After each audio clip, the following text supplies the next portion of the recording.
李天仪，你还记得这个血吗？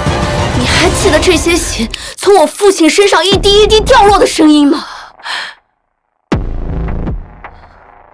他做了白色的衣服，白色，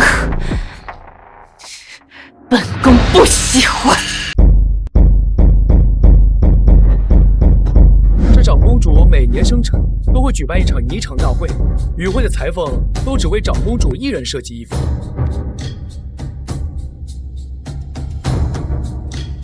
下等罚。长公主，求求你再给我一次机会，求求你行行好，行行好，长公主，长公主，他的裁缝生涯呀，算是就此结束了。如此艰难，可曾有衣裳博得长公主一笑呢？3年前曾有一位大能在霓裳大会上脱颖而出，后来被请入宫中，论功行赏，此后便下落不明。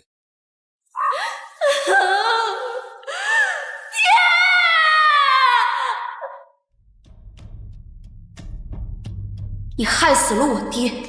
3年后，我设计了这件衣服，赌上所有的一切，参加这场霓裳大会，来到你的面前，就是为了要亲手为你穿上球衣。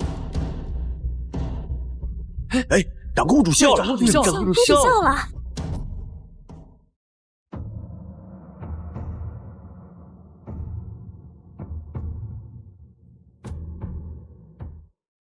哈哈哈哈，终于完成了。女儿，爹来考考你，为什么我要把这件衣服设计成白颜色？白色，白色代表圣洁，长公主圣洁高雅，白色最为合适。说得好，不错呀，很漂亮啊。平安符代表平安。明日长公主生辰，爹爹戴在身上，霓裳大会定会平平安安。好，借你吉言。可我没想到，这竟成了一道催命符。你真以为本宫招你入宫是为了奖赏你啊？你难道不知道白色是我们长公主的大忌吗？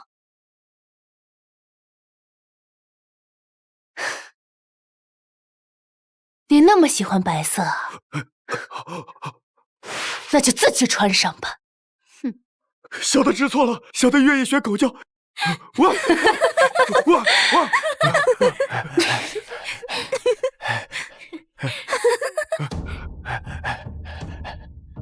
这学狗叫，倒真是个乐子。若不是本宫罚了，定要好好瞧上一阵。那这裁缝杀了吧！殿下啊，殿下！小的知错了，小的家里还有一个女儿，她不能没有父亲。奴婢倒是有一个法子。有趣。他们决定用我父亲的鲜血，然后内嵌白色的衣裙。3年后，我设计了这件衣服。我知道，长公主一定会喜欢，因为这件衣服是我的血染成的。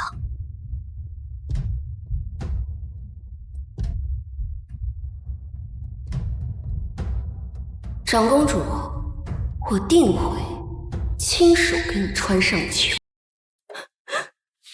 你们记住了，哪怕是条狗，只要能让长公主开心，她也是尊贵的。要让长公主皱了眉，哪怕是个人，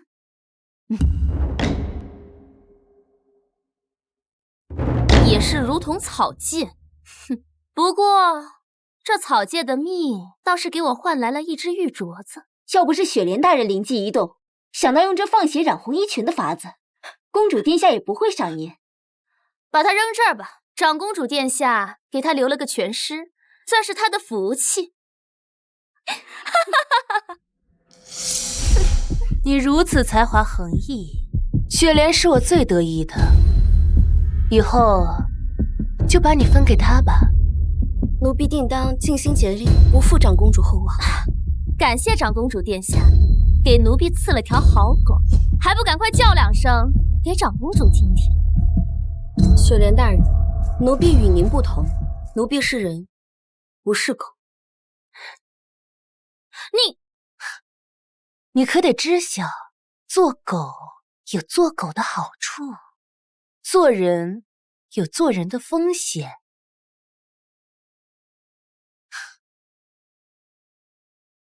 奴婢定会好好训他，让他成为一只听话的狗。如此甚好。雪莲，那就从你开始。叫你骚，叫你勾引统领大人，看你下次还敢不敢了！叫你骚，给我长点记性！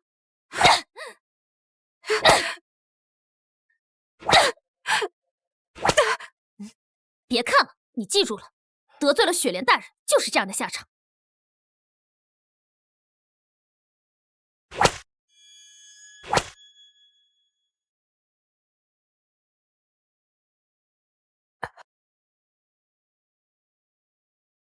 你做错了什么？雪莲大人喜欢侍卫统领，人尽皆知。在这个院子里，但凡谁打扮自己，在他看来，都是在勾引统领大人。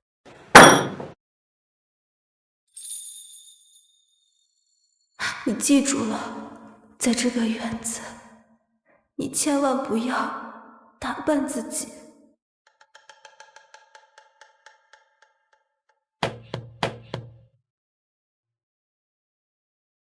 请问谁是侍卫统领大人？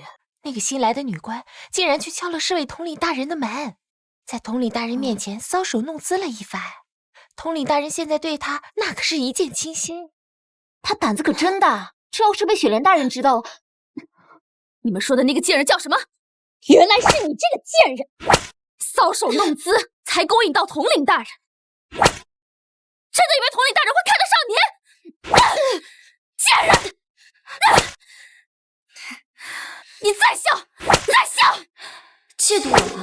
哼，雪莲，你的死期就要到了。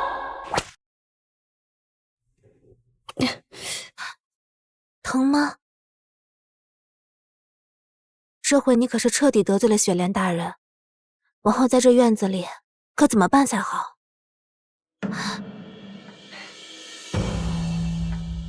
别假惺惺了，我和统领大人的事儿是你说的吧？别假惺惺了，我和统领大人的事儿是你说的吧？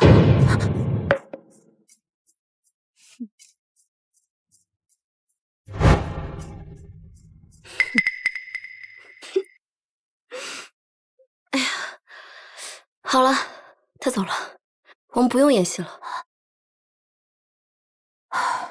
这场戏还没有结束，明天还会来找你的。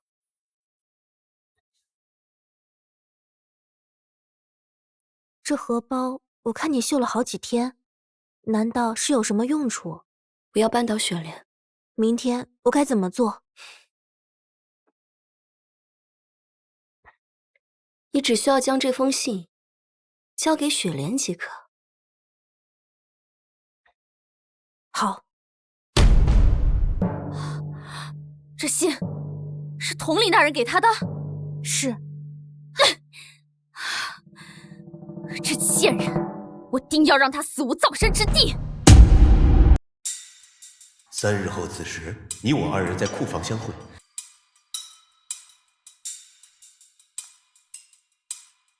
去吧，去推开那扇门吧。哼，曹一凡，你不是很会骚吗？我就带着一群人来看你骚。听着，待会儿推开门，都给我好好盯着这个贱人的脸。到时候闹到长公主面前，这贱人就算是说破了天，也无法抵赖。小的一眼都不眨。哼。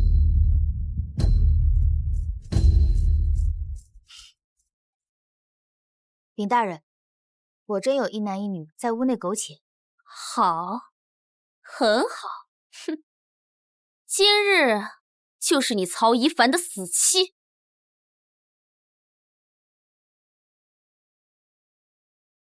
你不知道你推开的将是一扇什么样的门？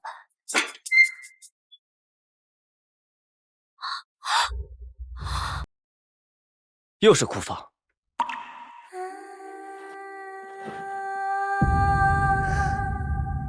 刺激。新裁缝做的衣服，给你穿还真合适。夫君，我只穿给你看。夫君，今天你温柔点。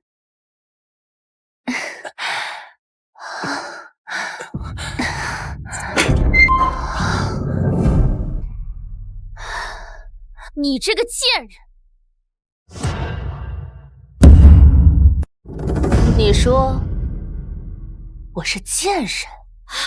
长公主殿下，这都是误会，是曹一凡，是曹一凡，是他陷害我的，他才是贱人！长公主殿下，长公主殿下！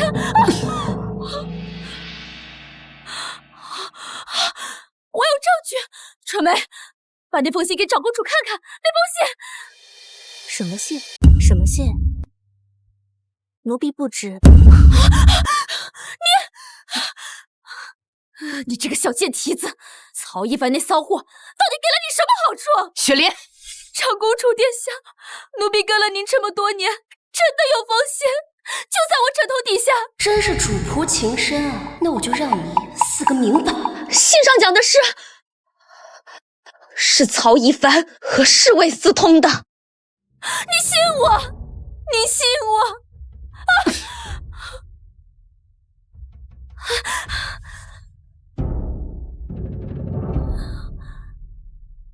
那走吧，去你屋里瞧瞧。好在我早已做了安排。这里没有，在哪儿呢？你那儿有吗？殿下，殿下，找到了，没有信，只有一个荷包。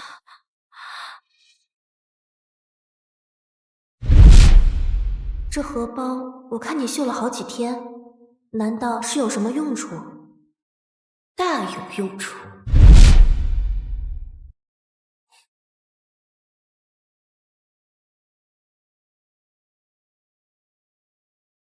山有木兮木有枝，天哪，一首情诗！心悦君兮君不知，意中人正冤。那是驸马的名字。都是曹一凡陷害我的，我真的冤枉的，长公主殿下，长公主殿下，长公主殿下，我跟了你这么多年，你一定要相信我。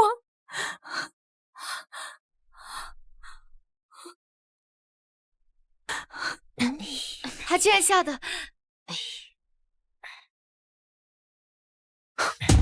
晦气东西！既然你已看过驸马的身子，便挖去眼睛，扔庄子里去吧。不要！你叫曹一凡，是。以后你接替他的位置，顶上吧。长公主殿下，我求你再给奴婢一次机会。你没有机会了，今天就是你的死期。快拖出去吧。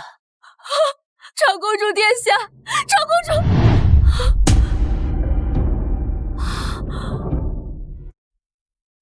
我知道了，她是裁缝的女儿。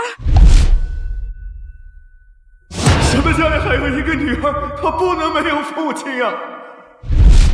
我知道了，我知道了，你就是那个裁缝的女儿。我知道了，我知道了，曹一凡就是那个裁缝的女儿。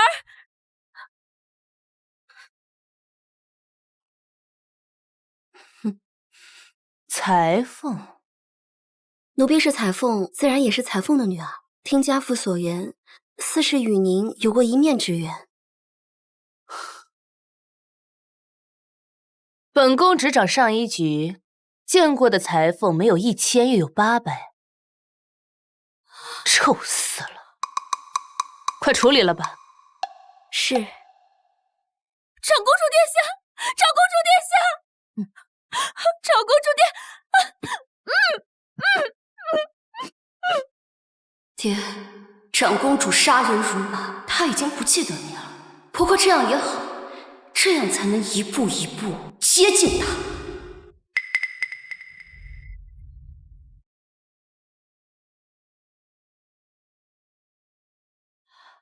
长公主殿下，是您吗？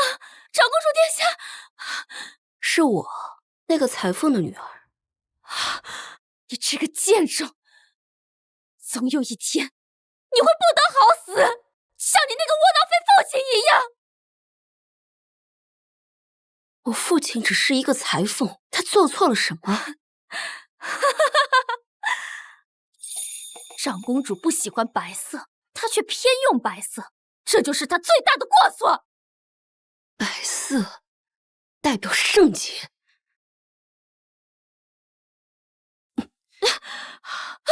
但你们不配！贱种，你要对我做什么？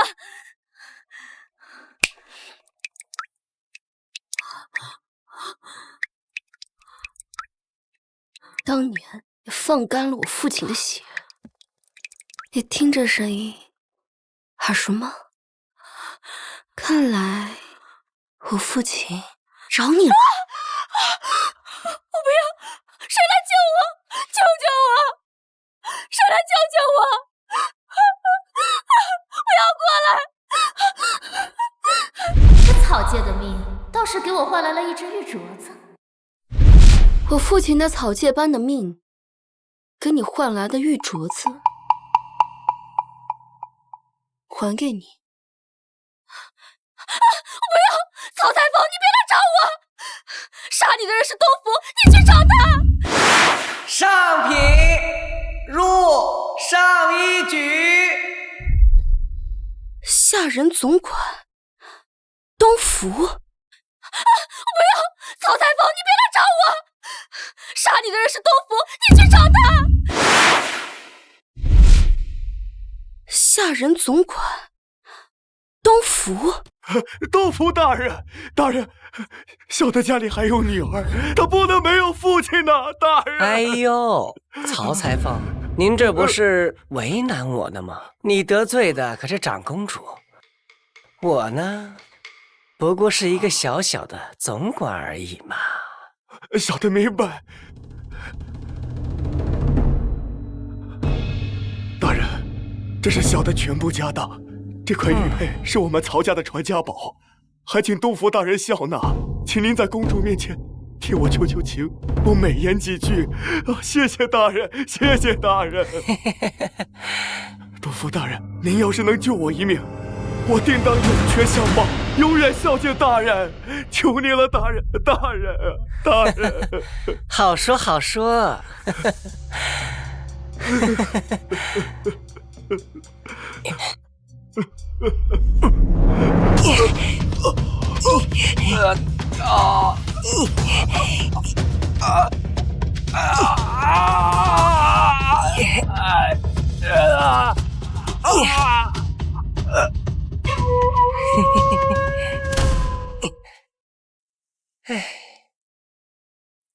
不过这玉嘛，成色不错。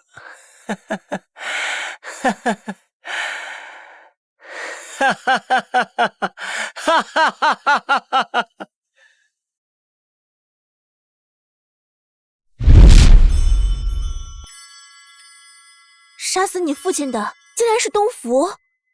他说东府抢走了那枚玉佩，那是父亲为我辛苦攒下来的嫁妆。你看我的新裙子好看吗？漂亮，真漂亮。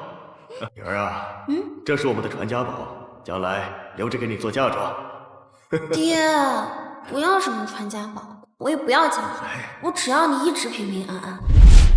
东府可是长公主的心腹，我们该怎么对付他？打败敌人的前提下，就是了解敌人。没用的东西，我养你们几个干什么吃的？这点小事都做不好，下次一定给我记住，要不然你们肩膀上的脑袋可就要搬家了。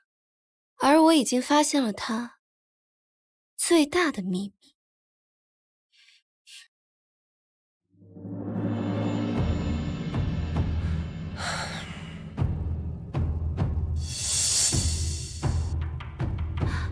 东福的秘密，你是怎么发现的？用眼睛，只要你愿意观察。这东福作为下人总管，最享受的便是被人伺候。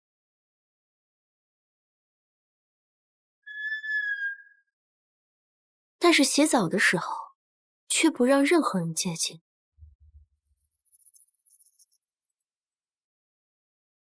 这条裤子要添一个绣案，好好绣。这是东福大人的裤子。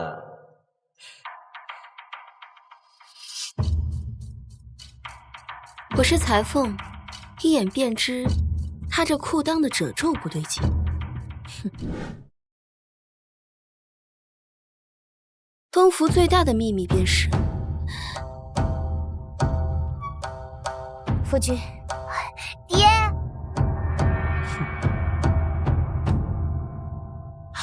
他根本就不是一个阉人。谁是你的夫君？别乱喊！不要脸的小贱人！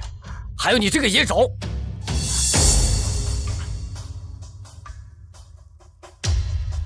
那，这是最后一次，以后不要再找老子要钱了。夫君别走，你已经夺了如烟身子，如烟已经是你的人了。而且，他还是我们的亲儿子。娘，给我住口！谁？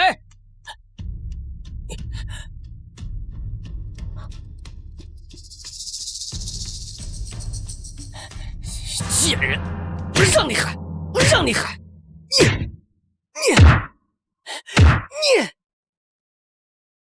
以后不要让我再见到你！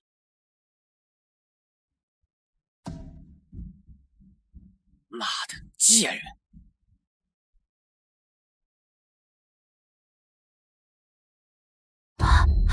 太危险了，我们还是回宫去吧。不，我们要进去。我有了个计划，这个叫如烟的女子，便是我们统相东府的利刃。走。娘，没事吧？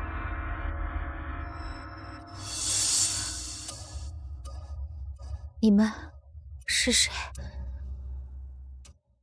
红友。大人都查出来了，今日出宫的只有2人。谁呀？女官总管曹一凡，还有一个叫春梅的。有点意思。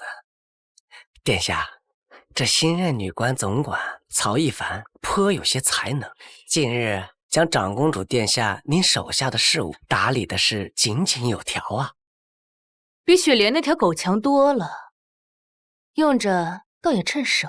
谢长公主殿下赏识，谢东府大人抬爱。殿下，这曹一凡是个裁缝，不如将老奴手底下的成衣铺交由他打理，也好为长公主殿下尽尽心，不是？这种小事，你定就好了。是。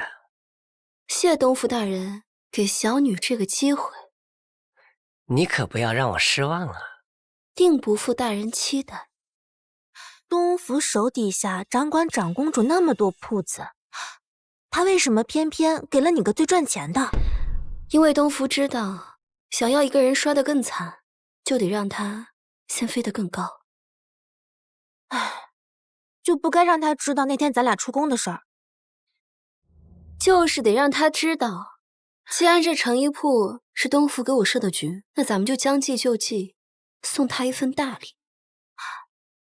什么大礼？如烟。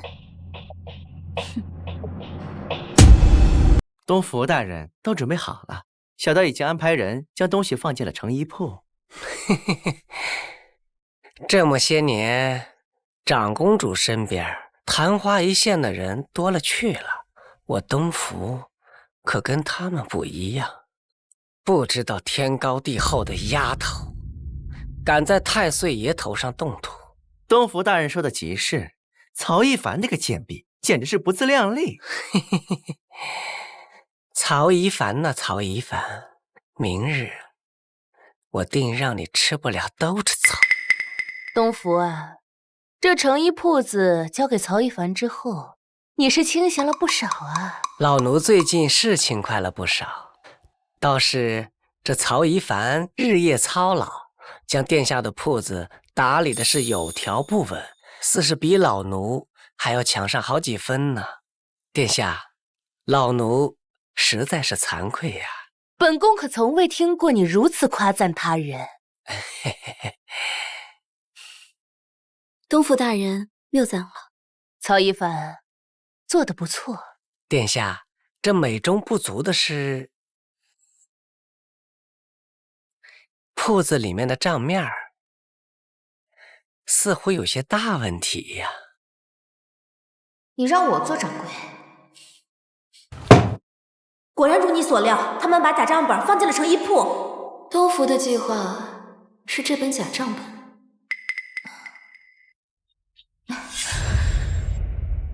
而我的计划是你。明日我会将长公主迎来。亏钱？是，这成衣铺可是老奴手底下最赚钱的铺子了。这按照常理说，就算是放任不管，也不会亏钱。可这铺子交给曹一凡才刚刚1个月，便入不敷出，这实在是不应该呀。除非曹一凡做了假账，贪了成衣铺的钱。曹一凡，长公主殿下，奴婢冤枉啊！奴婢没有做假账，您去成衣铺一看便知。那就去看看吧，去看看这铺子里的账本到底有没有问题。是。哼。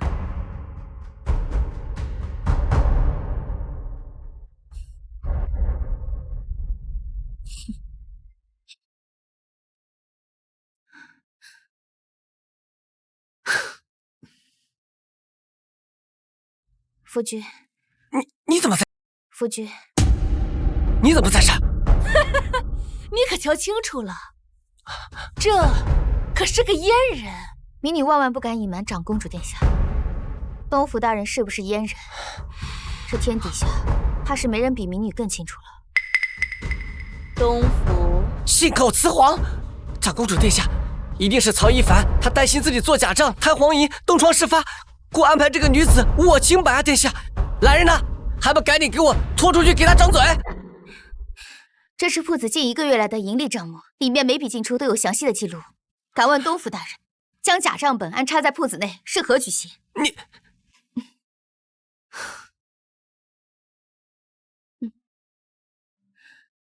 民女本是良家女子，被东福大人夺去身子后，民女无奈，只好视他为夫君。后来我得知东福大人是宫里的人，但他威胁民女不让民女说出去，不然他就杀了民女。住口！大放厥词！长公主殿下，此女子满嘴胡言，一定是眼红老奴在您身边的权势，方才撒下弥天大谎，意图借老奴之身攀附殿下呀！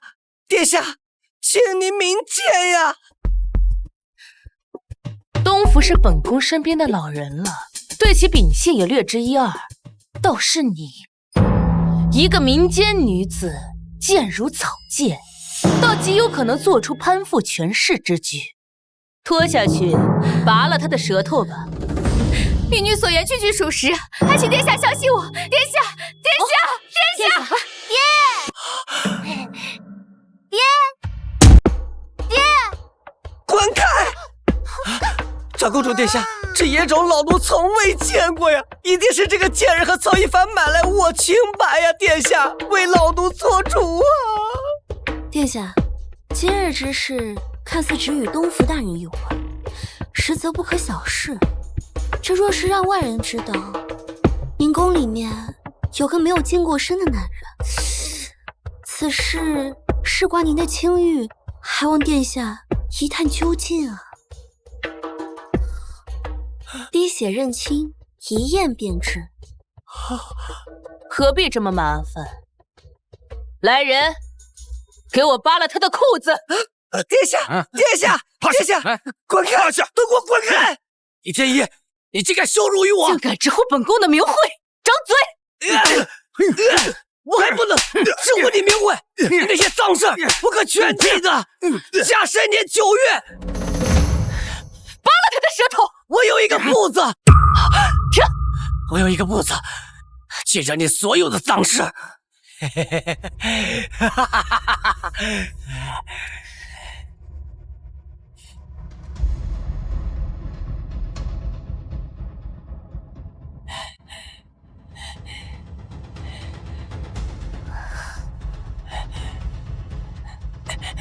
东府总管，刚才都是误会。您说你有一个簿子，想知道我的簿子在哪儿吗？这得由老奴好好想想。长公主殿下，老奴累了，容老奴先回宫歇息。滚开！爹！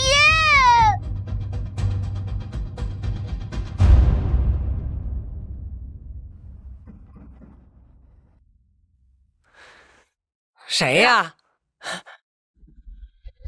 东府啊，东府！李天一，李天一，你竟敢！现在你真成阉人了。李天一，你竟然敢阉了我！你不怕我手里的簿子吗？蝼蚁一般的东西，你真当自己是个玩意儿了？能要挟本宫的人还没出生呢。李天一，你的那些阿杂事，我可是一清二楚。竟然你如此对我，你不要后悔！你如今受了阉刑，又无人给你止血医治，你也就只剩下3个时辰了。我倒要看看一个死人能做些什么。你演了一辈子，临了，倒真成了个太监。李天一，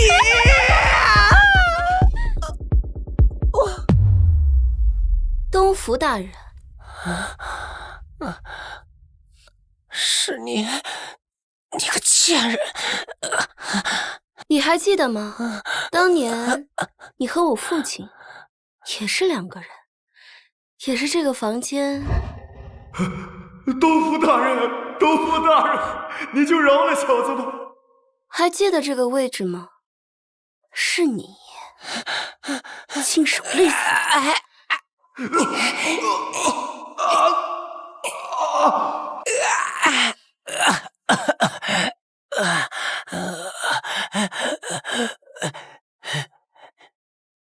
这个玉佩是我的嫁妆，该物归原主了。你是那个裁缝的女儿？没错。你想报复李天一，没有我那个簿子，我看你怎么能行？李天一得不到的，你就更别想得到。城外水田，如烟已经将藏簿子的地点告诉了我。东府大人，你是忘了你有说梦话的习惯吗？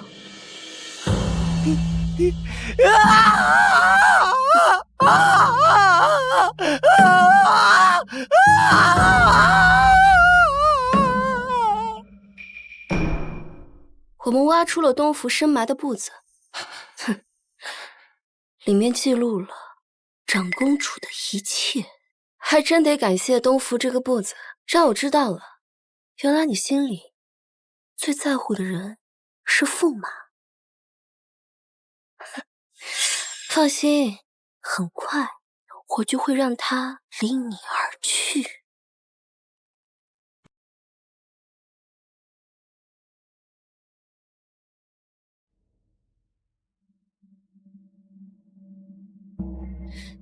申甲年9月，城外庄子白婉清。长公主李天仪、驸马大人郑渊和白家独女白婉清，这3人是在叔叔结识。白衣飘逸如云轻，映雪衣裙独芳心，花下人如雪。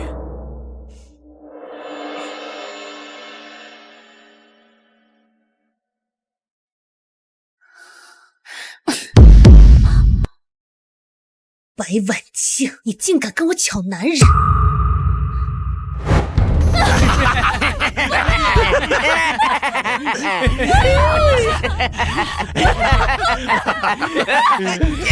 都乐够了吗？还不快滚啊！是。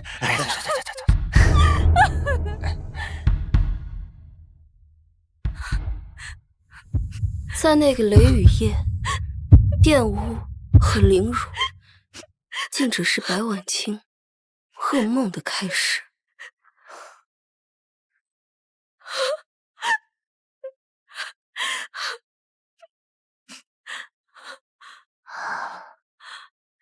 可真是个如玉般的美人啊！可真是个如玉般的美人啊！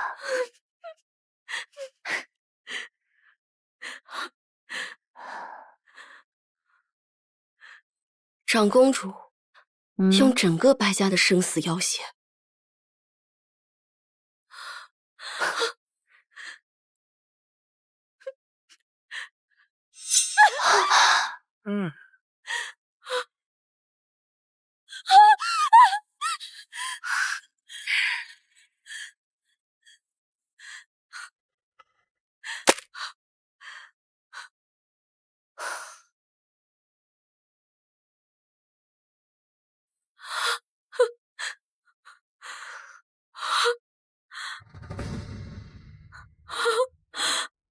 你不是喜欢白色吗？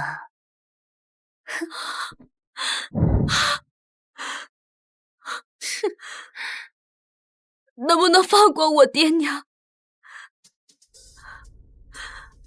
爹娘？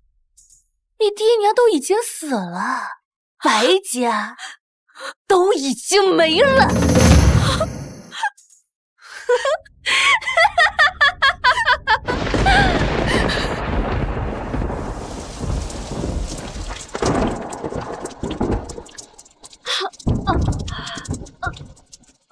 甲申年9月，长公主李天仪屠了白家满。那个雷雨夜，长公主逼着白婉清写下离别信。我爱上了别人，你将花下白衣的那个我忘了吧。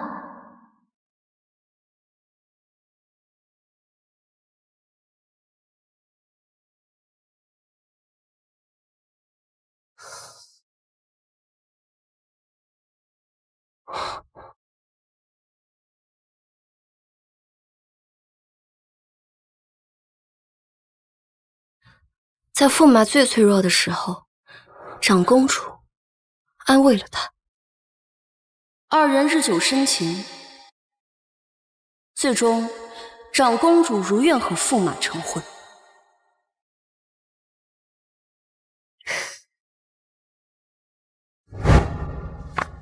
但驸马的屋内总是挂着那件白色的衣裙，正对着长公主的卧榻。所以，白色成了长公主最大的禁忌。你听说了吗？昨晚那个女鬼，何止是听说了，我都见到了。那个女鬼穿着一身白色的衣裙。我听说那个女鬼是个冤死鬼啊！我昨晚到夜湖的时候看到那个女鬼了，她好像在唱什么《花下人如玉》。小点声。我听守卫的张大胆说，他昨晚喝了2口酒，一路跟着女鬼找到她的住所了，就在那个荒废的庄子里。这样真的行吗？万一是别人找过来了，一般不会有人去触这个眉头。如果那个人也不来，放心吧，就算知道我们是鬼，他也一定会来。为什么？思念成疾。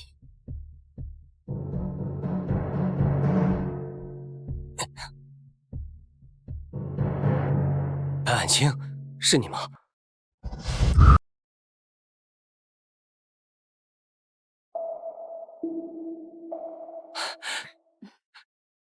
婉清，真的是你！你不告而别，你知道我有多想你吗？你让我忘记花下的你，我做不到。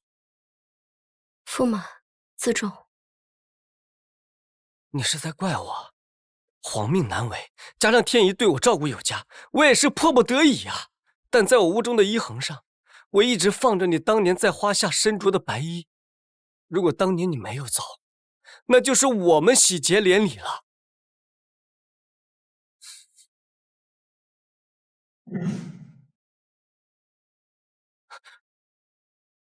你不是白婉清，你是谁？驸马大人息怒，小女并非有意欺瞒，实则是有真相不吐不快。郑渊，难道你不想知道白婉清的冤情吗？绝不可能！天仪她怎么可能做出这种事？小女句句属实，简直荒谬至极！你如此诬陷你的主子，是何居心？驸马大人是不相信，还是不愿意去相信？给我个机会，小女可将真相亲手奉给驸马大人。这样真的行吗？长公主最恨穿白衣的人，曹一凡这么明目张胆的站在这，万一被长公主看到了，那不是招惹祸端吗？我也不知他的计划。那是……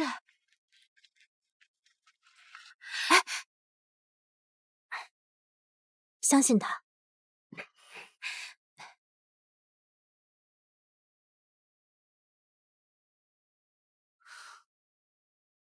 李天仪，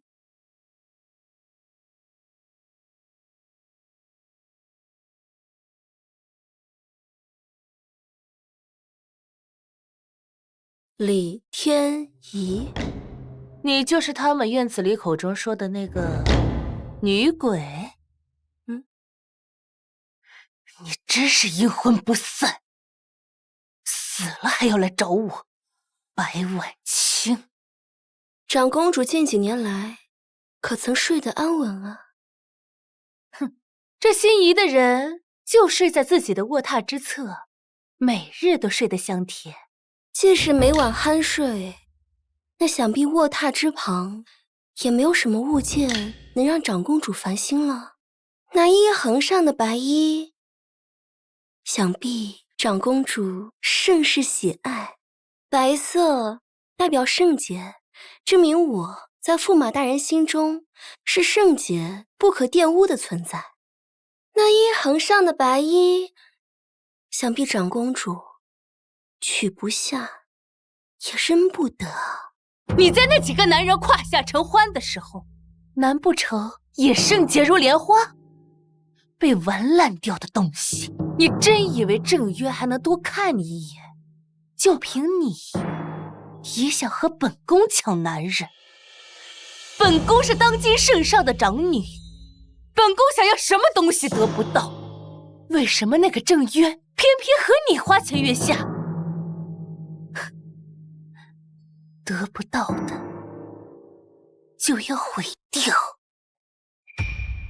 比起毁掉郑渊，毁掉你更让本宫来的心情舒畅。这就是曹一凡要展示给我的真相吗？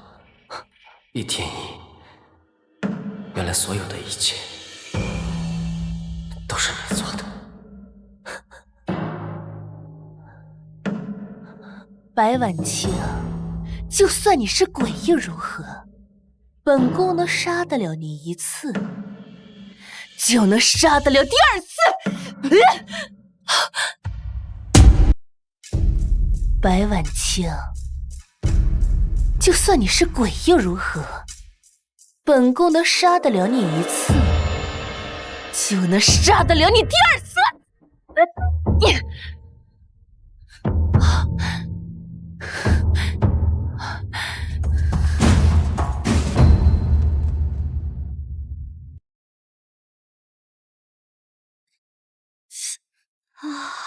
你现在知道疼了？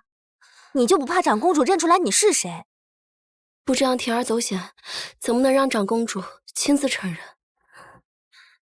有些公道，就是要拿命去换。要不是你昨晚假冒婉清，我根本不知道李天一竟然会如此心狠手辣。婉清死的实在是太冤了，就算她是长公主，我也定然会为她复仇。我已经调查过，据说李天一从小便得到了太后无尽的宠爱，这才养成了他嚣张跋扈的性格。就算皇上是一国之君，但长公主有太后的宠爱，甚至不把太子李轩放在眼里。太子去戍守边疆的原因，正是因为长公主无时无刻都想杀了他。杀了他？因为皇后对李天一极好，但是在他诞下太子之时难产而亡，所以李天一就认为是他这个弟弟夺走了他的母亲。听闻最近院中在闹邪祟，长公主此番去庙里祈福，真是个明智之举。是不是邪祟还不知道呢？凶手！凶手！杀人偿命！凶手！交代你们的事情都做了吗？做了。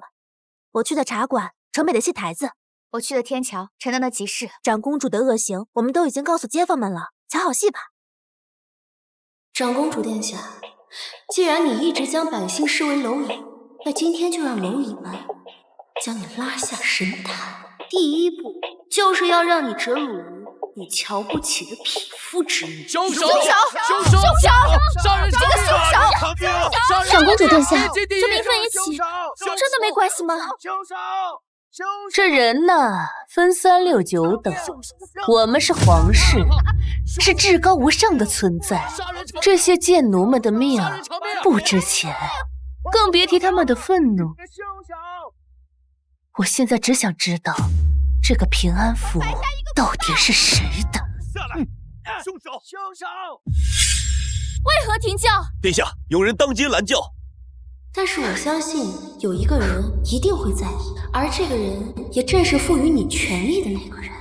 这些贱民，这是反了天了！胆敢拦皇室的銮驾！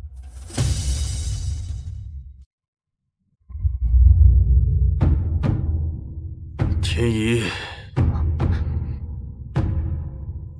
父皇，请皇上严惩长公主，还白家公道。父皇，你给我跪下！我为什么要跪下？请皇上严惩长公主，还白家公道。父皇，你给我跪下！跪？我凭什么要跪？就因为这帮如草芥一般的百姓？李天一，跪下！父皇要是让天一跪，天一就算在宫里跪3天3夜也毫无怨言。但父皇不能让天一在这里跪，不能让天一在这帮百姓面前跪。天一是皇家的人，是皇家的脸面。你还知道皇家？皇家是天下的皇家，若没有百姓，就没有皇家的存在。民供养皇家，是让皇家施恩于民，而不是你这般。白家3朝5后，就因为你的刁蛮。父皇，李天一，你刁蛮惯了，如今闯下大祸，按律当斩。念在你是皇家的血脉，你便向你身后的百姓磕3个头吧。父皇，天意请了向这帮百姓磕头。那父皇不如杀了天意，若是让母后知道，定不会让我。休提你娘！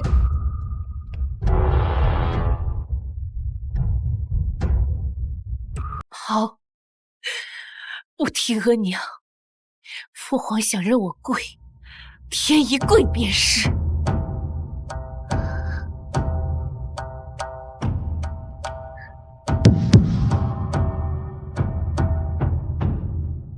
一叩愿天饶，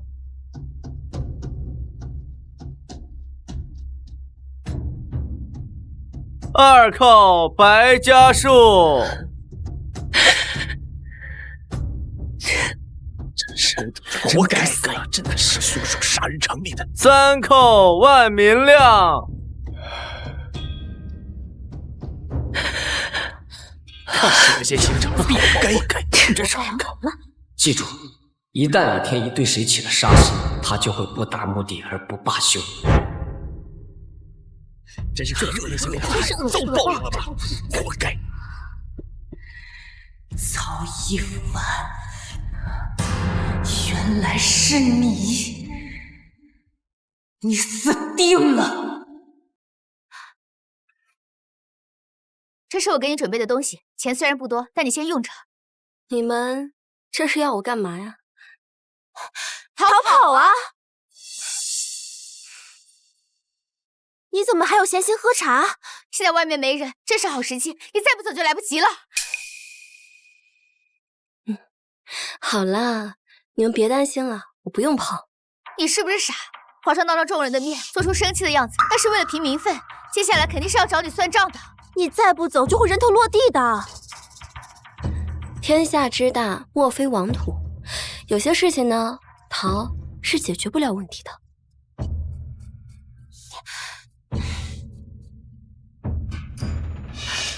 皇上有旨，宣曹一凡觐见。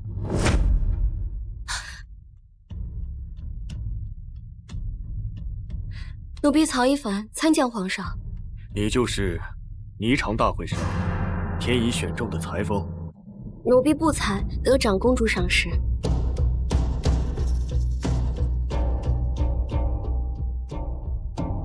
白家之事，朕已知晓，但那日的百姓们是因何而得知真相的？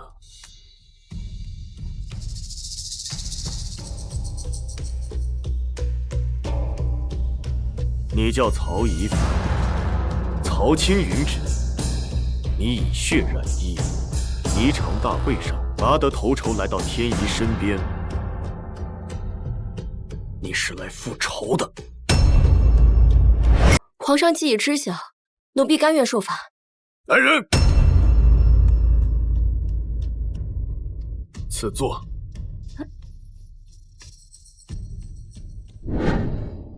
奴婢不解，为何皇上会给奴婢赐座？听听朕的故事吧。母后，天仪最近愈发跋扈，数九寒冬的，竟将薰儿推进了池塘。薰儿怎么说也是当朝的太子，不是被救上来了吗？孩子之间打闹罢了，切莫认真啊！切莫认真。前几天他刚处死了一个宫女，就因为那宫女私底下夸赞了太子2句。皇帝现在连宫女的事儿都要拿来叨扰哀家了，倒是婆妈了许多。哀家罚了，你退下吧。朕虽是皇上，但有许多事，即便是朕，也忤逆不得。请皇上一定对长公主严加管教。近日来，她欺压百姓，草菅人命，如此下去必酿成大错呀！朕，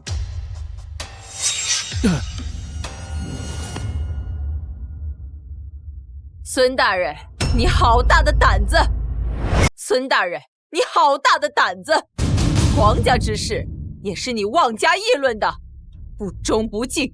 来人，拖出去斩了！慢着，我好三思。尊大人是言官，直言进谏，本无任何过错。况且本朝从未有过斩言官之先例。既然未有先例，便不斩了。来人，拔了他的舌头！母后，皇上，皇上，皇上，皇上！孙大人一事，看似是太后宠溺李天一，实则另有深意。奴婢不解。孙大人一向对我忠心耿耿，太后把持朝纲一事，耿耿于怀。孙大人多次谏言，希望太后让权，不再垂帘听政，还政于朝。太后也由长公主一事处置了众多重臣，实则是把我的权力架空。太子看似主动请缨，御驾亲征，实则是为了躲避太后对太子党的清算。朕已经多年未见太子一面了。曹一凡，你与常人不同，朕从未在一个小小的裁缝身上看到如此的智慧与胆识。皇上需要奴婢如何行事？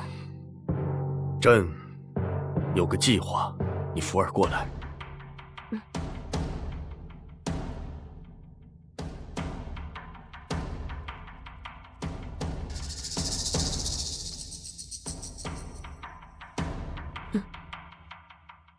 奴婢已知晓。曹一凡，这个国家的希望就寄托在你这个裁缝身上了。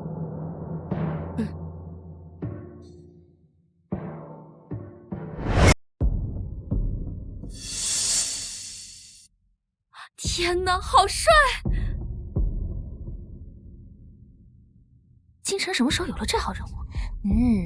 只知道是个刚回京城的人。不过这公子气度如此不凡，必然不是寻常人家。哎，我知道他是谁了。谁啊？他是当朝太子李轩呐！真的？真是气宇不凡。是啊。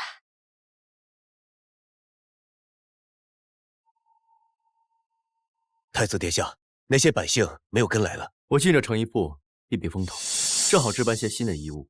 我与您同往。不必了，不用这么大阵仗，万一再惊扰了百姓。况且母后的忌日快到，我想买些新衣服捎给她，我想亲自挑选。是。来，给，路上小心啊！这些布料是送到城南周家。哎，小心！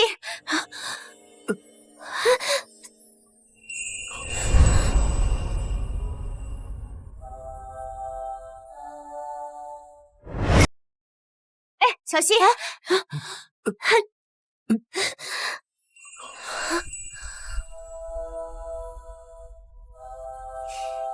公子，姑娘，没事吧？你可以放开我了。啊，姑娘，我不是故意要搂你的，我是说，我不是那种好色之徒。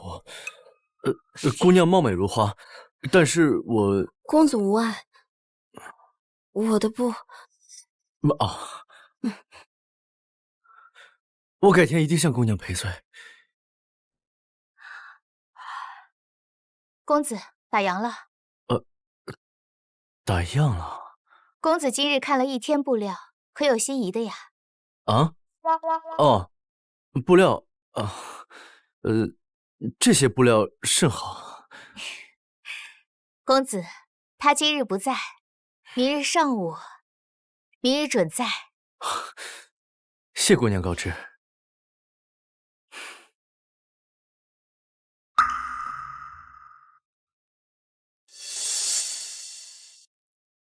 他倒还挺真诚，你还是不愿意见他？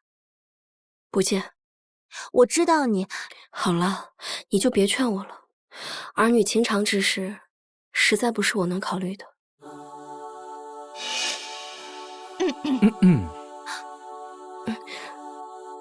若不是我佯装离开，今日怕见不到姑娘一面。公子，给我个机会，明日一天，若之后姑娘再不愿见我，我便绝不强求。那好吧，只见明日一天。要不去那边看看？听说长公主殿下自从那次事件之后啊，就一直在闭门思过。这次长公主真是洗心革面了。听说她在闭门思过时，一直在为天下百姓诵经祈福呢。真是皇恩浩荡啊！是啊，皇恩浩荡。皇恩浩荡吗？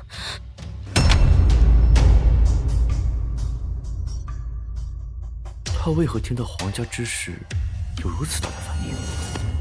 难道说……殿下，我让你调查的事情调查清楚了吗？回殿下，均已查清。细细说来。那名女子叫曹一凡，是现任宫中上一局的女官总管。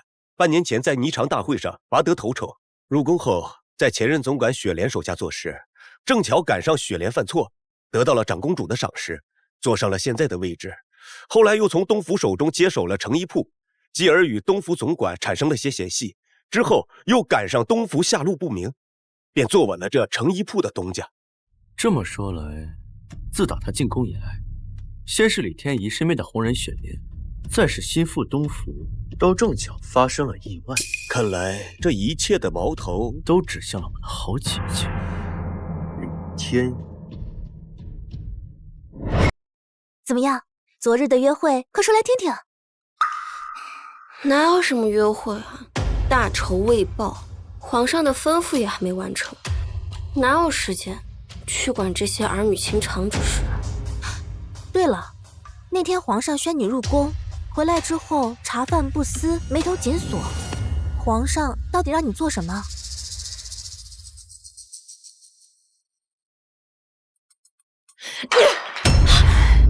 烦死了！天天敲敲敲，什么时候是个头啊？皇上让您禁足7期49天，这才过去一半。多嘴！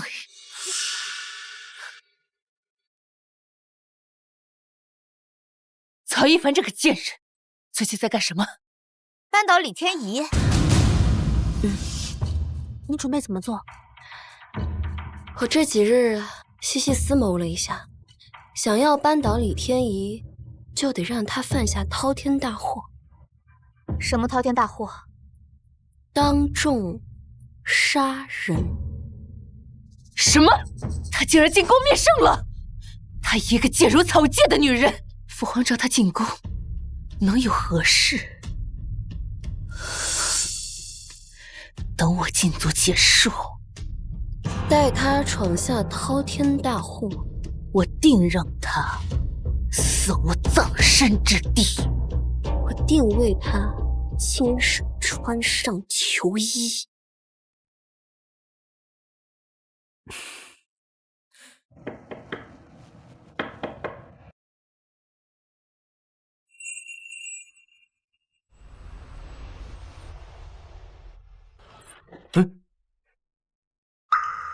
公子，之前许了你日后便别来找我了。为什么？是不会轻易放弃的人。公子，你对我的情愫，于你而言，或许是儿女情长，但对于我来说，却是重担。姑娘，公子不知，我身上其实背负着血海深仇，大仇未报，我实在没有办法思虑这些儿女情长之事。无论你背负着什么，我都愿意陪着你一起。有些路，注定只有我一个人走。那你打算怎么复仇？复仇之后，你的人生又将去往何处？复仇之后，我的人生也就结束了。结束了。公子，便将我当成一个将死之人吧。你要做什么？为了复仇，我要让他亲手杀了我。你别做傻事！你别做傻事！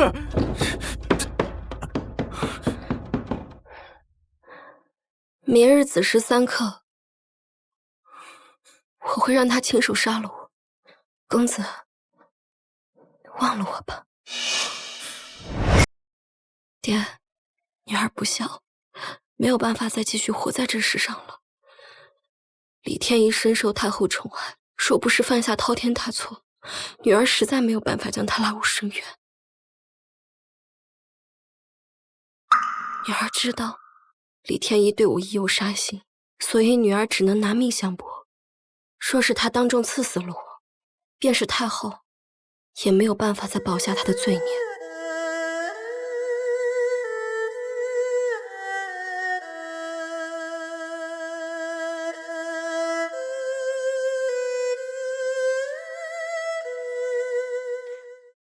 如此一来，女儿大仇得报，也不负皇帝嘱托。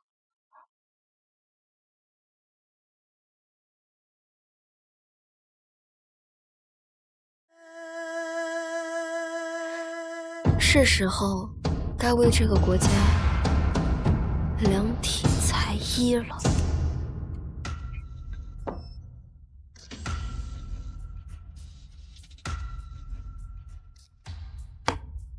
爹，我很快就来看你了。醒醒，醒醒，快醒醒！出大事了，快醒醒！我怎么睡着了？现在几时？我为什么会在你这儿？别管这么多了，出大事了！太子在你的房间被刺杀了。应该是我躺在床上被长公主刺杀才是。为何我会睡着？为何我醒来会在春梅的房间？为何太子会在我的房间？为何他会被刺杀？这到底是怎么回事？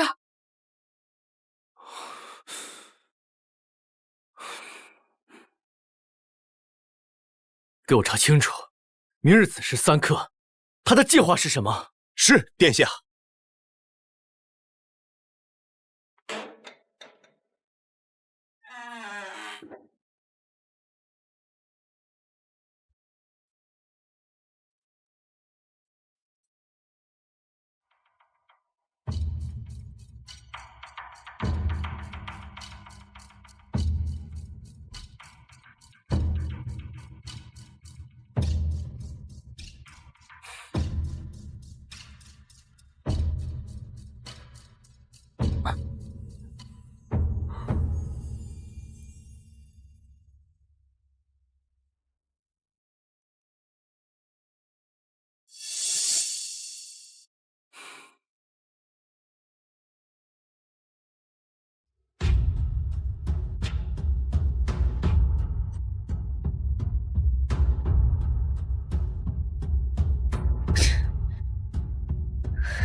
这到底是怎么回事？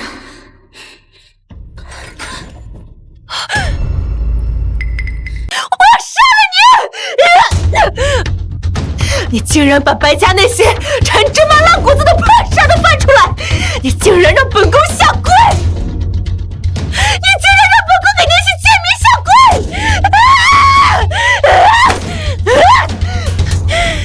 就因为本宫杀了你那个废物爹，你就让本宫下跪？曹青云是吧？他死得好啊！他死的让本宫痛快！呸！怎么会是太子？本宫今天杀不了你，早晚有天会弄死你！李天一，你闹够了没有？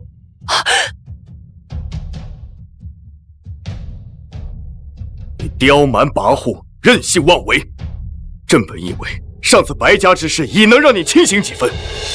朕本以为你七七49天闭门思过，为万民诵经祈福，已能洗清你身上的戾气。不料你愈发的肆意妄为，竟做出这伤人性命之事。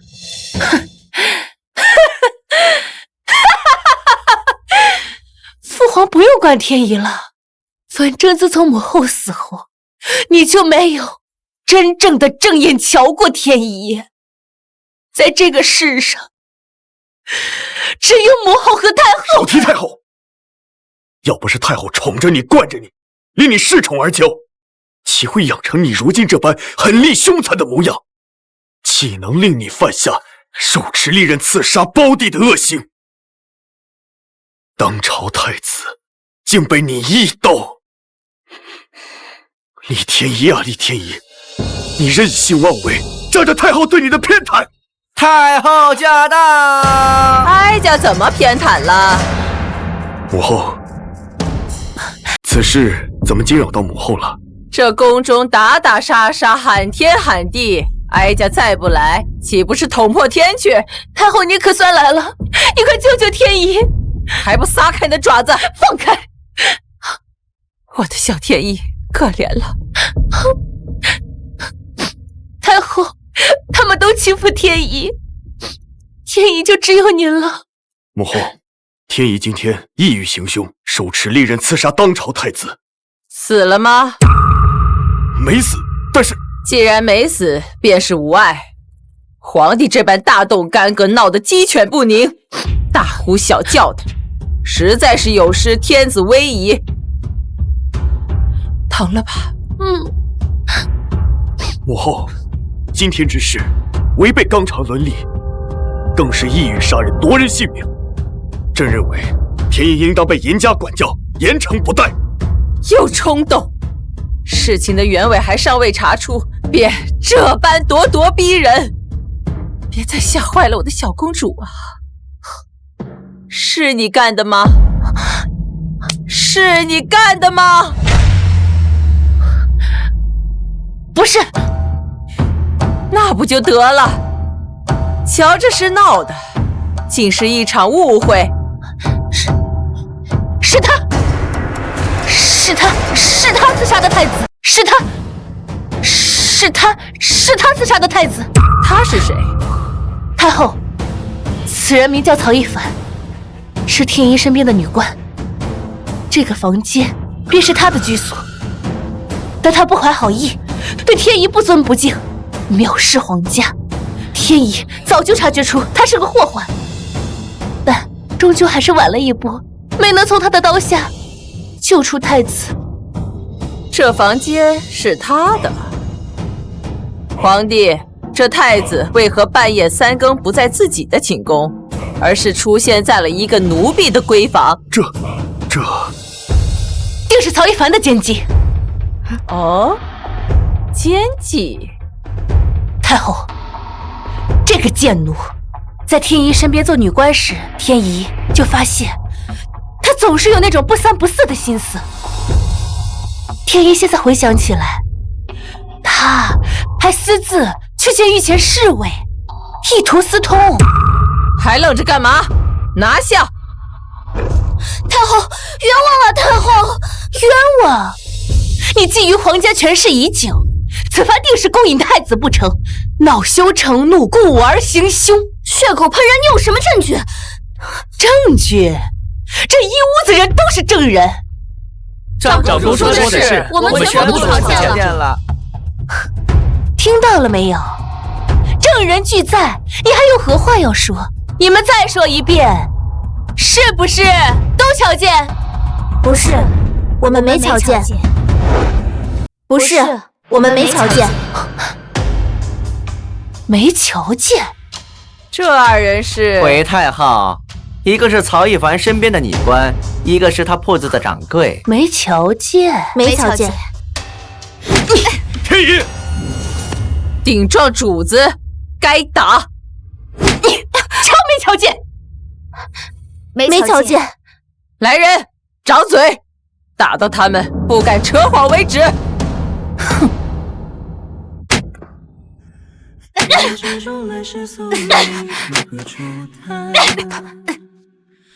没瞧见，没瞧见，没瞧见。这是我的仇，没瞧见，与他们无关，他们是无辜的。别打了！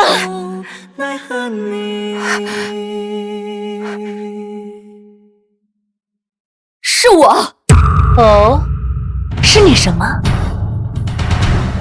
是我干的。你干什么？勾引太子不成，恼羞成怒。然后呢？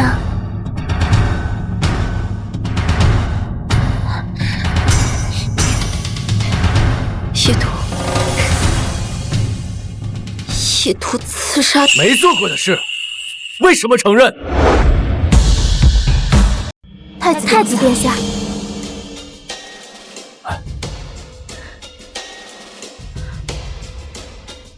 太子，轩儿，无碍吧？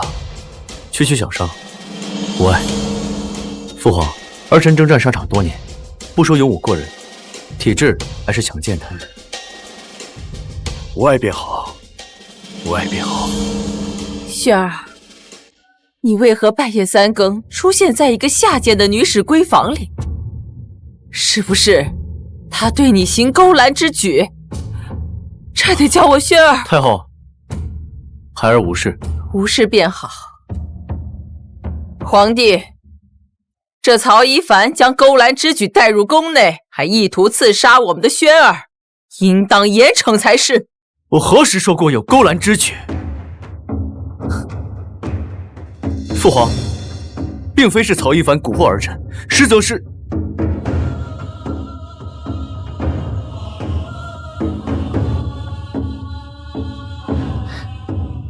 实则是儿臣与其心心相印。心心相印？父皇，今夜儿臣主动来到曹一凡房间内，曹一凡本人并不知情。春梅和如烟二人均可为此作证。的确如此。那你为何半夜3更出现在了女子的闺房？回太后，儿臣此夜来到曹一凡房间，是有要事相商。儿臣想娶曹一凡为妻，喜结连理。为妻？父皇，儿臣想迎娶曹一凡为太子妃，还望父皇成全。本公主不同意！本公主不同意！我娶妻，姐姐为何不同意？你娶谁都行，就是不能娶这个贱人。姐姐慎言，曹一凡是准太子妃，是我未来的妻子。哼，太子妃，她也配？轩儿，你这是在开什么玩笑？一个奴婢，贱如草芥，也能做我皇室的妃子？皇帝，太子与奴婢私通，还妄想娶这样的女子入我皇室的门，此举违背纲常有为伦理，必须严加管教，否则他日危害社稷。父皇，儿臣对曹一凡是真心的，即便太后要责罚儿臣，儿臣也心甘情愿。太子，你是当朝的太子，婚姻大事不可儿戏，你得听父母的才是啊！母后所言极是，这婚事朕准了。皇帝，3月后大婚。没想到那位公子竟是太子，这一切就像做梦一样，一夜之间你就成太子妃了。我也没想到他竟会为我挨下那一刀。你怎么可以赌上自己的性命呢？没想到太子用情至深，拼了命也要保住你的性命。你现在是太子妃了，可不能再像以前那般拼命了。太子妃跟长公主现在可是一样的尊贵了。我山鸡就是山鸡，穿金戴银，难不成真把自己变凤凰了？参见长公主殿下。贱人，你为何不行礼？下贱胚子，真把自己当东西了！一个贱民，难不成真以为自己可以踏进皇家的门？大胆，还不跪下，张嘴！长公主，这是想长谁？长公主，这是想长谁的嘴？该不会是当朝太子妃吧？3月后方才大婚，你现在只是一个下贱的奴婢。我现在是太子妃，是太子的脸面，是皇家的脸面。我若是下跪，岂不是令整个皇家蒙羞？小女子可担不起这般大的罪过。真以为自己可以飞上枝头变凤凰？我只知道若是皇家的一员，一言一行便要端庄合宜，而不是像泼妇一般，动不动就掌嘴辱骂、打压下人，这与那荒野村妇何异啊？你竟敢羞辱本宫！本宫撕了你的嘴！殿下三思，皇帝陛下方才因您刺伤太子一事耿于怀，现在实在不宜惹出诸多事端。殿下还是跟身边的下人好好学习一下言行才是。太子妃殿下，我们还是继续赏园子吧。殿下若是没事的话，我就先告退了，您就好好游园，静静心吧。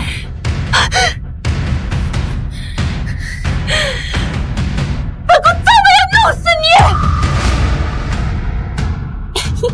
你！爽！虽是出了气，但这般羞辱长公主，是不是会招来祸端？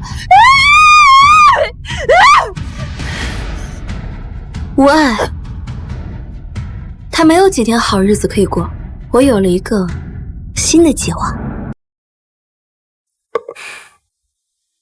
听说你早上在游园会上给我姐姐好一顿难堪。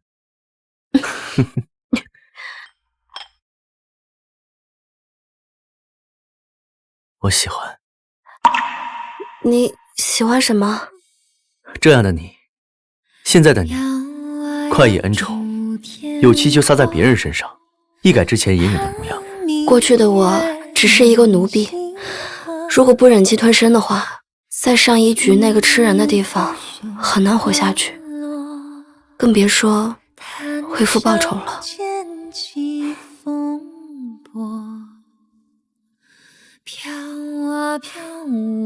那个忍气吞声、做小伏地的曹一凡，你可以忘记了。你以后再也不是自己一个人了。是非无有交错，微微燃心中火。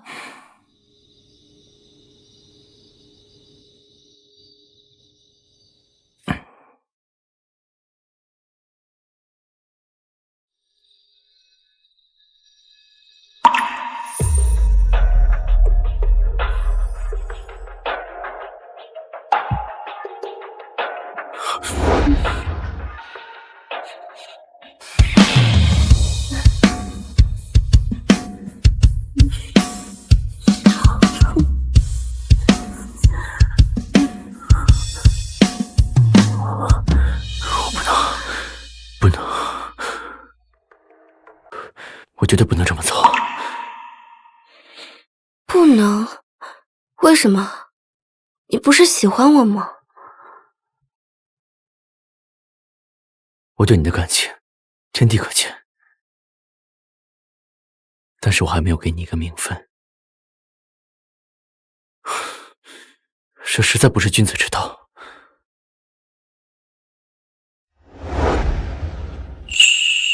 你不是说已经准备娶我了吗？那只是权宜之计。我虽然对你一见倾心，在心中已早早暗暗决定此生非你不娶，但是什么？但是我还没有征求你的同意，还没有正式的向你提亲，所以我绝对不能此时便与你。你真是一个正人君子。3个月后大婚，是皇上钦定的，那天万民来朝，百官齐聚。百官齐聚，万民来朝。是啊，到时候就告诉全天下，你就是我的妻子，是我明媒正娶的太子妃。太子殿下，我有一件事情需要你帮忙。你说你要在婚礼那天？你要在婚礼那天逼宫？逼宫？你的计划是什么？之前我本以为幼时长公主犯下滔天大错，便能将其名正言顺的惩戒，却没想到太后竟宠溺她到如此地步。太后实则并不是宠溺李天一，而是借着李天一这枚棋子，与父皇对垒，把持朝纲。若不是此番我借远征平藩，收复了兵符，恐怕父皇更加被动。所以，对于父皇而言，李天一并不是最重要的。对于我而言重要。一帆，你的血海深仇，我早知全貌。可李天一毕竟有太后庇佑，之前你赌上了自己的性命都没能成功，这次呢？这一次，我一定要将形势逼到绝境，我要让事情没有反转的余地，我要让太后都没有办法再为李天一说任何一句好话。你要扳倒太后？李天一的罪过罄竹难书，只要我们搜集到李天一罪孽的铁证，只要我们能让这些铁证无法被反驳，只要我们让铁证大白于天下，这一切就能成为我们扳倒太后和李天一最坚强的利刃。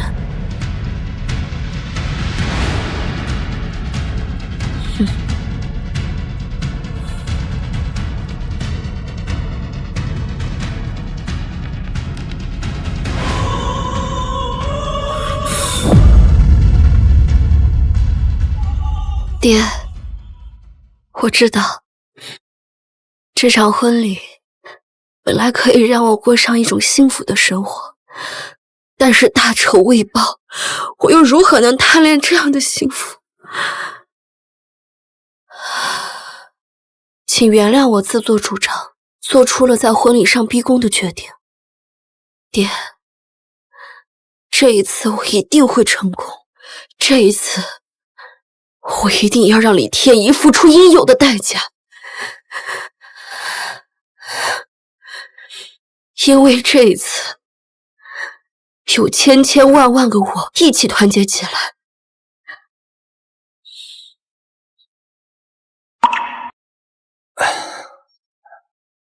婉清，都怪我，若不是因为我，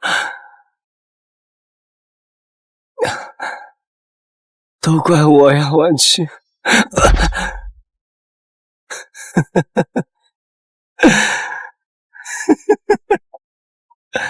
真是可笑，你早就已经与世长辞，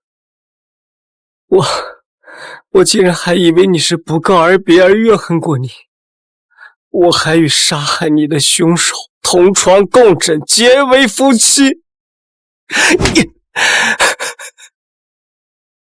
我可真不是人，周渊，你可真不是人啊！驸马大人，你这般天暗喝到天明，天明喝到天暗，能将那白家姑娘喝回来？郑渊，该醒醒了。曹一凡，你看看你现在得罪的样子，你若还是想为你那白家姑娘复仇，就跟我来。其他的事情以后再说。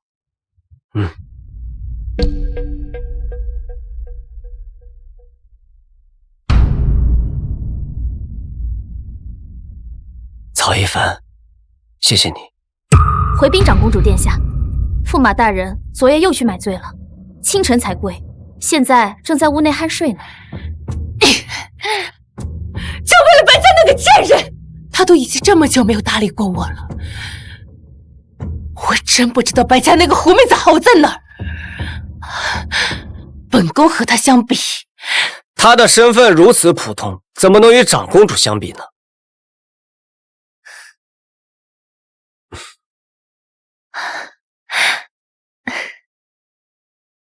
郑渊，天一，对不起，之前是我鬼迷心窍了，这段时间委屈你了。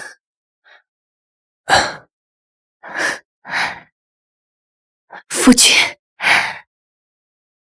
你终于看到天一的好了。你是我同床共枕的妻子，我当然要珍惜。天一，去温壶酒吧。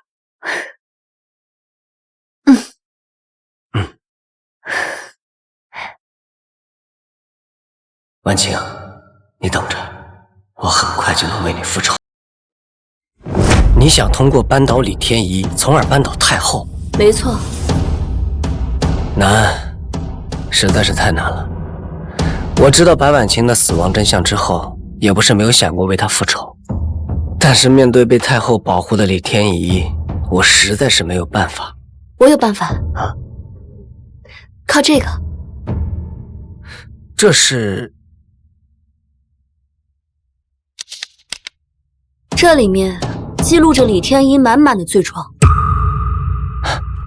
你需要我做什么？证人，我需要证人，证明这簿子上写的每字每句均为真相。套出他的话，找到证人，便能为白婉清伸冤。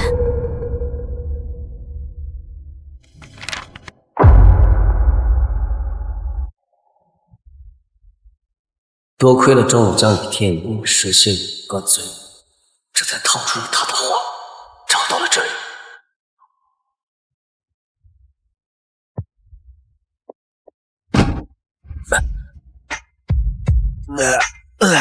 若不是套出话，我怎么能找到这个人？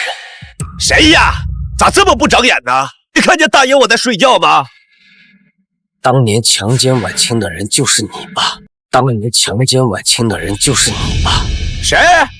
大爷我记性不好。白婉清，白家独女，3代武侯世家，年纪轻轻的就……哦，是不是穿一身白衣？哎，小姑娘，我气的难的哟。她乃是我一生挚爱，你爹竟然辱她清白，我杀了你！哎，大爷饶命！哎，我也是收钱办事儿。如果你在这儿将他杀了，那就是将给白婉清复仇的最后一条路都堵死。白婉清她纯洁如玉，竟被这等阿杂之人给……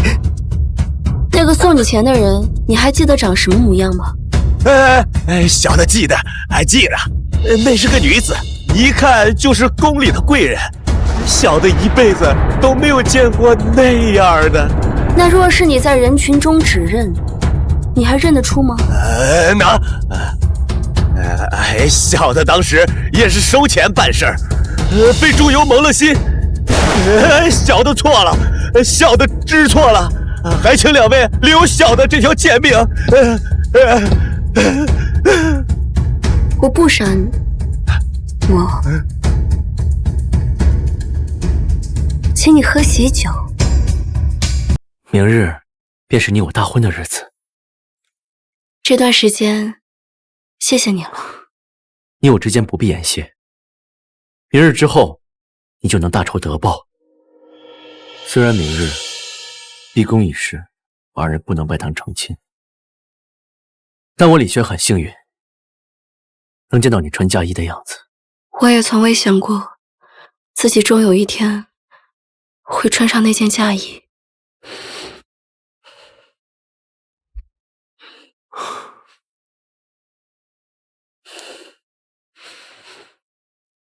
没想到不到1年时间，他从刚入宫的裁缝奴婢，到明日就要成为太子妃了。现在想想，当初他将我从鞭打受罚的柱子上救下来的日子，恍如隔世一般。春梅，你说，如果我们没有遇见他，我们将会如何？可能我会被那凶残的雪莲大人鞭打致死吧。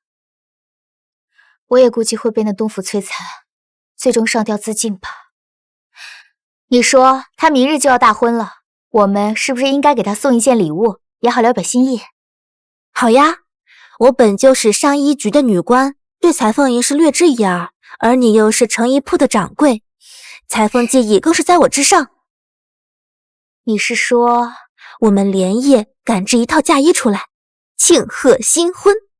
二位，嫁衣就不必了，我倒确实有事情需要二位帮忙。还记得我当初入宫参加霓裳大会的那件带血的衣裙吗？我需要你们从李天怡的房间偷出来。你是要……没错，我就是要用那件带血的衣裙当做嫁衣。爹，女儿今天美吗？你给女儿留的玉佩嫁妆，女儿已经系在腰间了。您就在天上，好好看着女儿出嫁吧。终于修好了。对不起，爹，我将你的平安符弄丢了，但也许是你在天上保佑我吧，保佑我这一路平安顺遂。爹，我一定会为你复仇的。吉时已到，就在今日，正是吉时。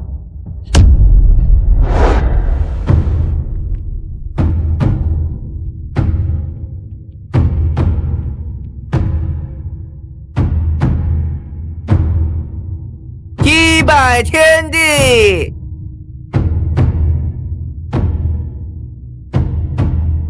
没想到曹一凡这个贱人，倒真是当上了太子妃。没事，日子还长着呢，我一定要慢慢的折磨你。新娘祝词。今日并不是我的婚礼，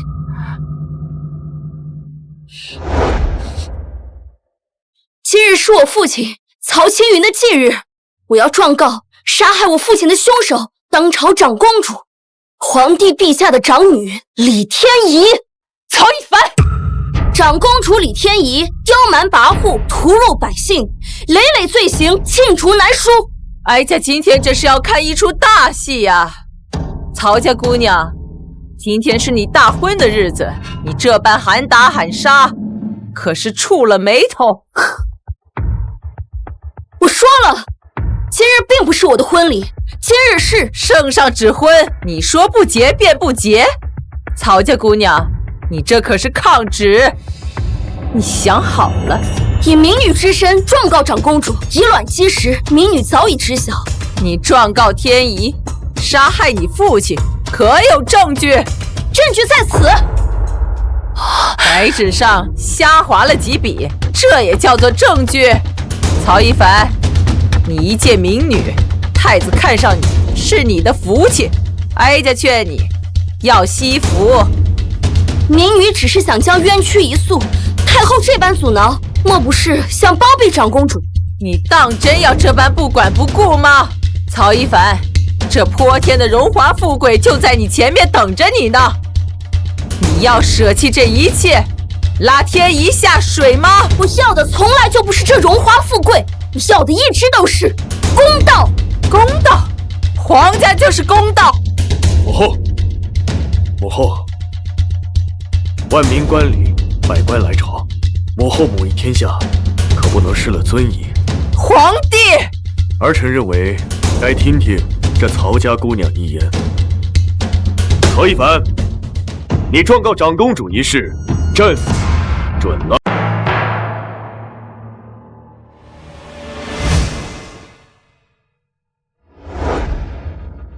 甲申年9月，城外庄子白婉清。曹一凡，你疯了！惨遭阿撒之人轮奸，惨遭李天宜杀害，白家满门尽数被屠，朕人流名王嗣。陛下，白家老奴苟且活到今日，请陛下与太后为白家伸冤呐！拉下去，给我拉下去！19年3月，城外桃林，殷家长女，殷家娘子苟且活至今日，愿陛下太后为殷家伸冤。19年8月，张家，丙戌年6月，陈家，丁亥年5月，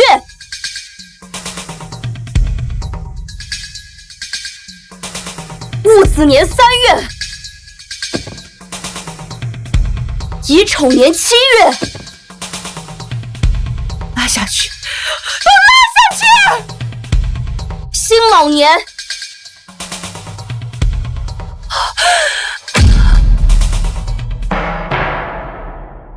癸巳年4月，长公主寝宫，曹氏裁缝曹青云，曹家独女，苟活至今日，愿陛下与太后为曹家伸冤。这就是你说的证据？一些贱民草芥，几个当朝的大臣，这些人的命，还想让我皇家的长公主抵命不成？你知道什么叫皇家吗？95之尊，天授君权，昊天上，地之下，最尊贵的人。别说几十条贱命，再加个110条，对于我皇家来说也不算什么。这便就是皇家。皇家是天下的皇家。母后此言不仅荒谬，更是伤了万民的心。皇帝，近些年，母后纵容天意，令其无法无天，心性残暴，屠戮百姓，滥杀无辜，犯下重重罪孽，万民怨声载道。母后，你还要护他到何时？护他？哀家护的是皇家。可你用的是什么手段？杀了忠臣，屠了恩将，那些为朝廷付出一生的忠良，只因一句忤逆之言便被你满门抄斩。你皆操纵朝政，把大臣当作棋子，稍有不合就尽数铲除。母后，你是护住了天意，护住了皇家。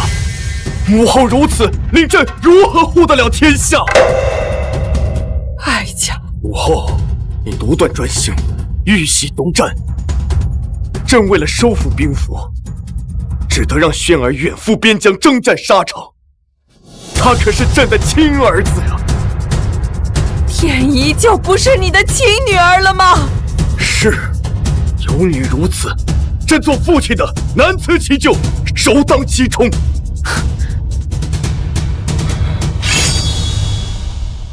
母后，你说皇家之人不得惩戒。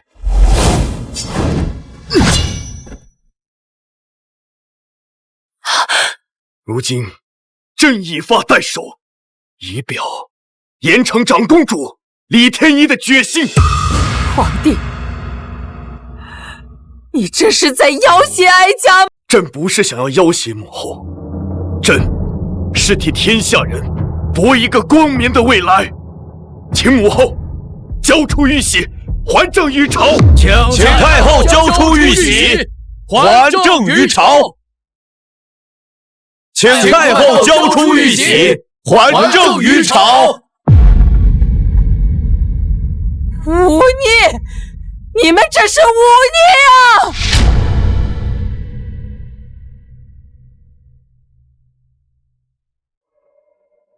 区一个裁缝，真没想到你有这么大的手段。曹一凡，你以民之身状告长公主，以卵击石，真让你成功了。这就是公道。好一个公道啊！你大仇即将得报，为你那裁缝父亲沉冤昭雪。曹一凡，你赢了，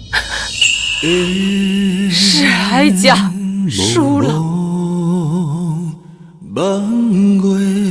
哀家罚了，以后无事别来打扰哀家。这玉玺你便拿去吧。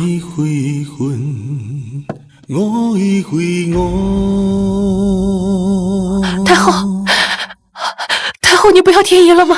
天仪输了就是输了。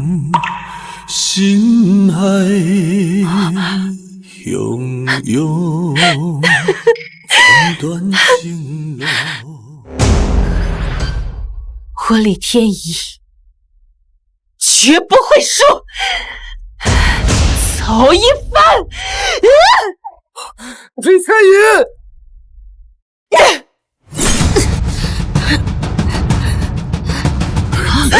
别动！跪下！放开我！跪下！李天仪，你还记得这个血吗？你还记得这些血从我父亲身上一滴一滴掉落的声音吗？他做了白色的衣服，白色，本宫不喜欢。你喜欢血的颜色，所以我用鲜血染红了这身衣服。正是他把我带到你的身边，让你失去了你所依仗的一切。曹一凡，就因为一个小小的裁缝，你竟然将我害到如此地步！他不是一个小小的裁缝，他叫曹青云，是一个伟大的父亲。伟大？蝼蚁罢了！长公主，你还是不懂，在你眼里，他们普天之下芸芸众生皆为蝼蚁，不如你长公主尊贵。但是若没有我们这些如蝼蚁般的存在，也就没有你长公主的高高在上。可本宫是长公主，可是现在跪在这些蝼蚁面前的人是你。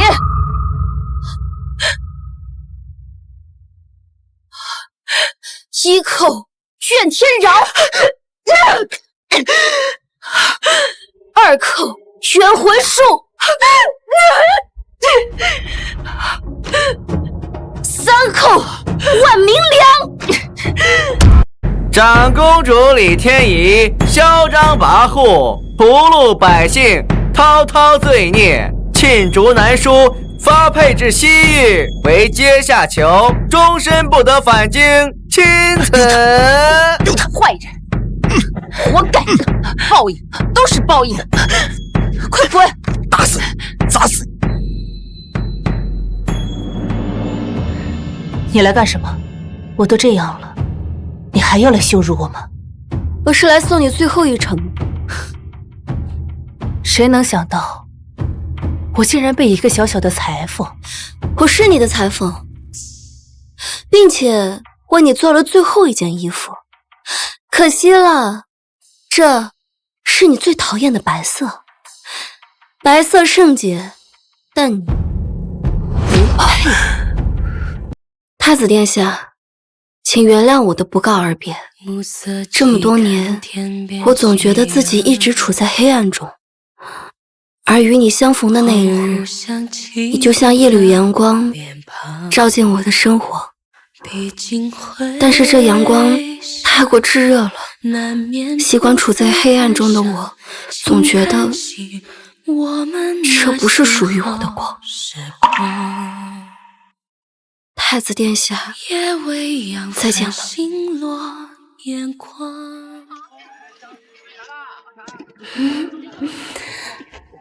从小我就被作为一个裁缝养大，我的父亲是裁缝，我们整个曹家都是。我并不是一个太子妃，我的本性就是一个量体裁衣的普通人。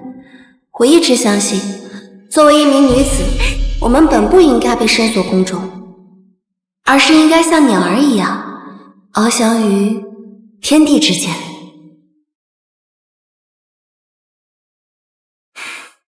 殿下，我们找了他这么久，终于找到了。我们走吧。殿下，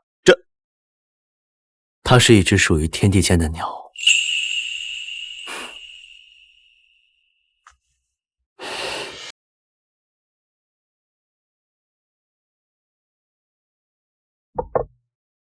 爹，大仇得报，多亏了你在天上保佑女儿平平安安。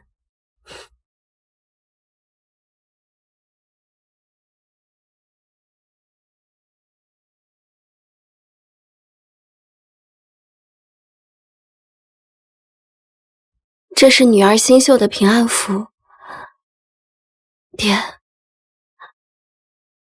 我好想你啊。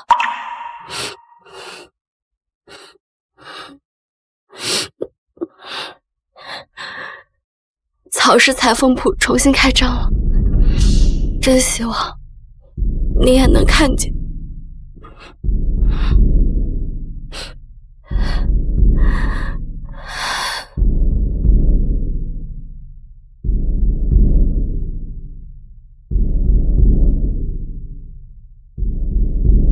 爹，你在那边放心吧，女儿现在过得无比的幸福快乐。听说了吗？前阵子京廷出了件大事啊，太后被逼的交出了玉玺，而且那个无恶不作的长公主发配到边疆，永世不得回京。哦，这样。听说那长公主到了西域没多久便疯了。怎么疯的？她用自己的血把球衣染成了红色。长公主，没了。